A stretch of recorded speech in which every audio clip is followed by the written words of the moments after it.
Hey guys, this is McTogic. Welcome back to another episode of the Translucent Plastics Archive.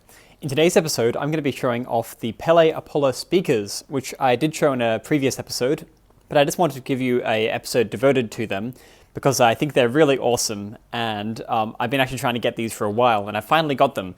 So let's do a little demonstration of them.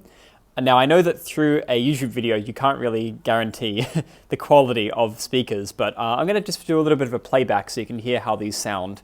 And you'll be quite impressed, I hope, with some of the bassiness of these particularly, and the volume that they produce.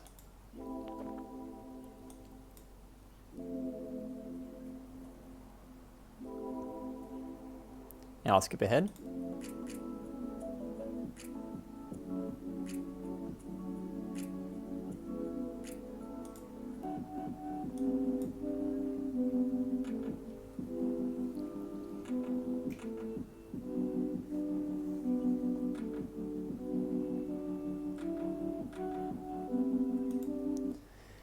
So probably hard to hear how good they actually sound, but they are pretty damn great, especially with the bass.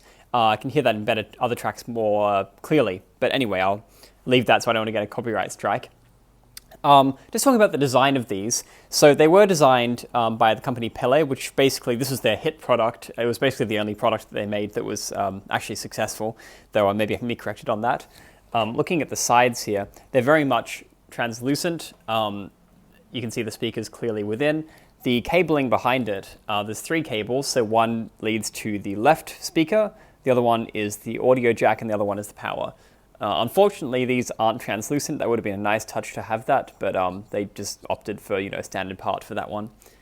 Other than that, you can see the front here. You've got power on the front, which gives you the red indicator light. You've also got volume, and you've got a bass knob, which is always nice to have bass control as well. The power button is interesting because, I don't know the audio term for this, but when you turn them off, you still get sound. So I'll just show you what that sounds like when I'll play some music and then I'll turn it off.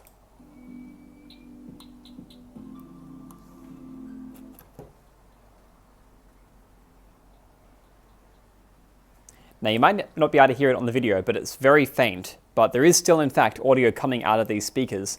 I was wondering why that is, and I guess that they are able to run in this sort of low power mode, where the power is off, but they're still receiving some input from the Mac. So I assume that is kind of like the way that a regular headphones would work. Maybe someone knows more about that. Now, anyway. So both speakers are the same. The one on the left doesn't have any controls, of course. That's just the left speaker. But the thing that I do really like is that design. And I decided to shoot this on a sort of sunny day so you can actually see, particularly with this one, just how beautifully the back translucency shines through. So the front is, of course, a clear frosted plastic. And then the back is that translucent blue. So when you have direct sunlight, and I've been able to get that a few times here, but you can maybe see that when the sun you get some light shining through there, you get a really beautiful effect. Same thing with the other one.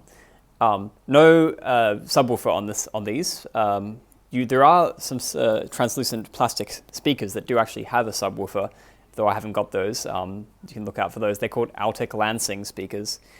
But these are pretty good, and they do match very closely the color of the blueberry. This is a blueberry model after all, and it does match the blue and white and the puck mouse, as you can see there. Pretty good color match. So yeah, these are the Pele Apolla speakers. They were sold in about 7 colors. So from Bondi Blue originally, I assume, and then the 5 fruit colors and graphite. When you go to the website, I'll just get that up here. When you look this up, you can actually do a lot of research on these and find some more information in Macworld and things like that. But here's one article from the Macworld online, and it's last chance on colorful Apolla speakers, right? So if you go to this here, they're basically selling discounted. This is in 2001, right? So long after the fruit colors of iMac had been discontinued. But you could still buy some limited colors here: blueberry, grape, lime, and strawberry. That's from 2001 August, so about a year, more than a year after the fruit colors had been discontinued, basically. Lime, of course, being blueberry, grape, lime, and strawberry, all of course being iMac colors, and then blueberry and lime also being iBook colors, technically, though slightly different with the key lime. So yeah, pretty nice speakers. Not much else to say about those. But they were a very competitive option for people buying an iMac back in the day. Particularly more popular back when the fruit flavored iMacs that weren't slot loading were out, the tray loader ones.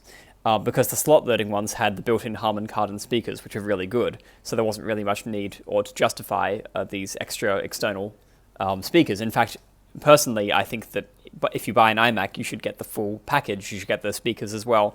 That's why it's called an all-in-one. But of course, if someone's buying a blue and white G3, they'll want some matching speakers, and these are absolutely perfect, as you can see, with this kind of setup for that. And if you're buying a tray loading iMac, well, I can understand that the speakers in those aren't very good, so you might want to get these as well. So that's a little history of the Pele Apolla speakers. I hope you enjoyed, and I'll see you next time.